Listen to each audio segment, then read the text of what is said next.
రాజీనామా చేయడం అనేది ఈరోజు భారత విద్యార్థుల విజయంగా, ప్రజా సంఘాల విజయంగా చెప్పుకోవడం గర్వించదగ్గం.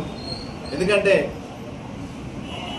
పిల్లల భవిష్యత్తు, రేపు భారతదేశ భవిష్యత్తు అనేది విద్యార్థుల మీద ఉంటుంది. కాబట్టి అలాంటి విద్యార్థులు రోడ్ల మీదకి వచ్చి రావడానికి ప్రధాన కారణం ఏంటంటే మా భవిష్యత్తు అంధకారమైంది.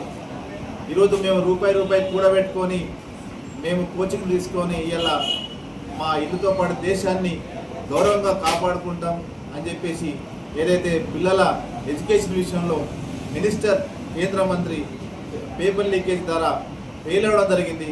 దానికి బాధ్యత వహిస్తూ కేంద్ర మంత్రి రాజీనామా చేయడం అనేది హర్షించదగ్గ విషయమే. అదేవిధంగా వాళ్ళ మీద పెట్టినటువంటి ఏదైతే ధర్నాలు చేసి ఉద్యమాలు చేసినటువంటి విద్యార్థుల మీద పెట్టినటువంటి కేసుల్ని వెంటనే కేంద్ర ప్రభుత్వం ఎత్తేయాలని చెప్పేసి, ఎవరైతే నీట్ పేపర్ ద్వారా చనిపోయినారో వాళ్లకు ₹1,00,00,000 పరిహారం ఇచ్చుకుంటూ, అదేవిధంగా వాళ్ళ ఇంట్లో ఒకరికి ఉద్యోగం ఇవ్వాలని చెప్పేసి కూడా మేము ప్రజా సంఘాలుగా డిమాండ్ చేస్తున్నాం. ఇప్పుడు ధర్నాలో ఎవరైతే ఉద్యమాలు చేసారో, ఉద్యమాలను చేసిన వారిని రేపు భవిష్యత్తులో బెదిరియడం కానీ, వాళ్ళను భయభ్రాంతులకు గురి చేసినా కానీ, అలాంటి నిర్ణయాలు ఏమైనా కేంద్ర ప్రభుత్వం తీసుకుంటే మళ్ళీ ఉభెత్తున ఎగిసిపడతామని చెప్పేసి కూడా మేము డిమాండ్ చేస్తూ, ఇలాంటి లీక్ పేపర్లు భవిష్యత్తులో రాకుండా ఉండాలని చెప్పేసి కఠినమైన చట్టాలు తేవాలని చెప్పేసి కూడా మా యొక్క డిమాండ్ చేస్తున్నాం.